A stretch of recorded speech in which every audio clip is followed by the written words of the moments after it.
it's Sandy from Ontario. Hey, Sandy, how are you? I'm doing good. How are you guys? Good. What's on your mind? Yeah.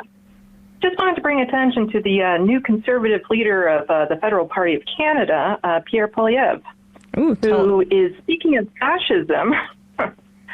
Yeah, he's actually, I think Matt Binder might be interested in him. He wants to make Canada the crypto capital of the world. Yes. And he's huge into cryptocurrency, even had, like, when he was running to be the leader, an ad campaign of him using cryptocurrency to buy a shawarma.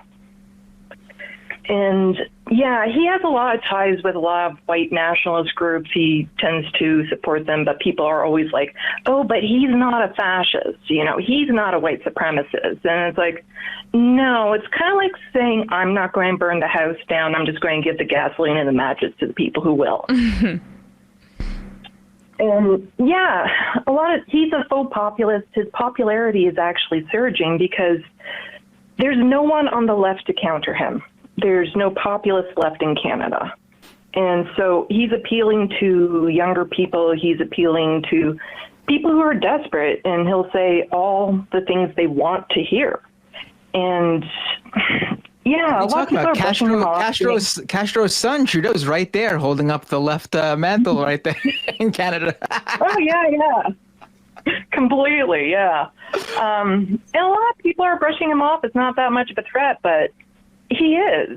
Like, Trudeau is in power, like, true, it's a minority government, with 33% of the popular vote. It doesn't take much to get leadership in Canada.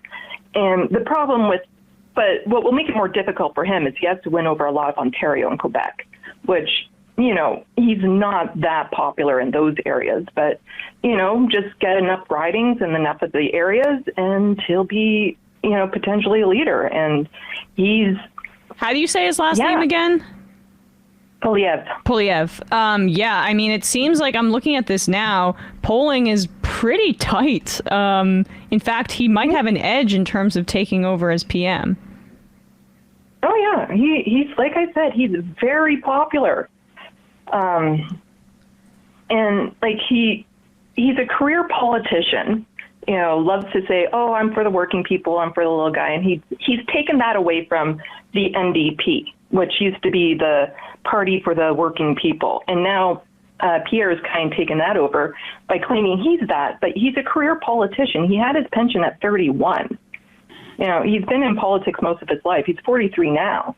But he always claims, oh, I'm for the little guy, I'm for the working people, and I'm going to support you. But everything he would vote for or propose would just be so hurtful to everyone. And he has said racist things himself, and he supports those people. He supported so many people in the convoy.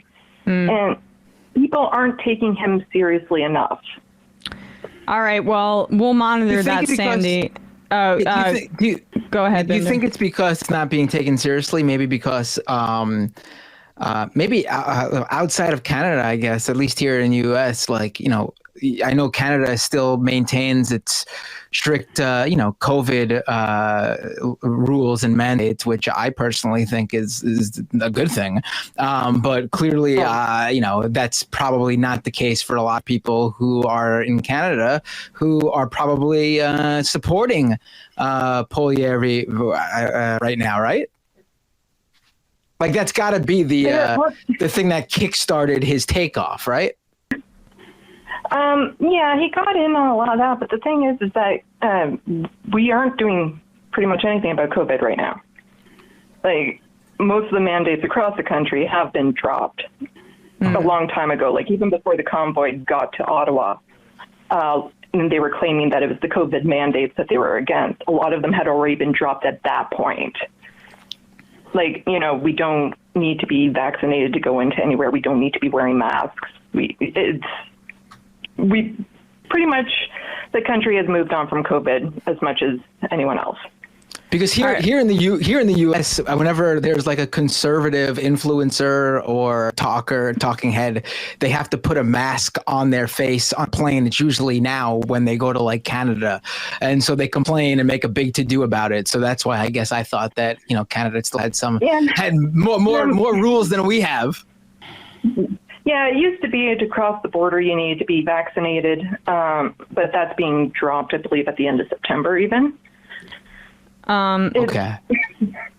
Yeah, this is not the progressive country people think it is. Like, the Conservative Party has always been extremely right-wing here. Like, the last federal election, the slogan was "Secure the Future." Like, it's Yeah. they're not hiding it. Like, they're not hiding it anymore, and they haven't been for a while. And Pierre is just kind of taking it up a level, and he is very charismatic. Like, he works the crowds. He gets crowds of people at his rallies that he's doing that the Liberals and the NDP aren't doing anything to counter this.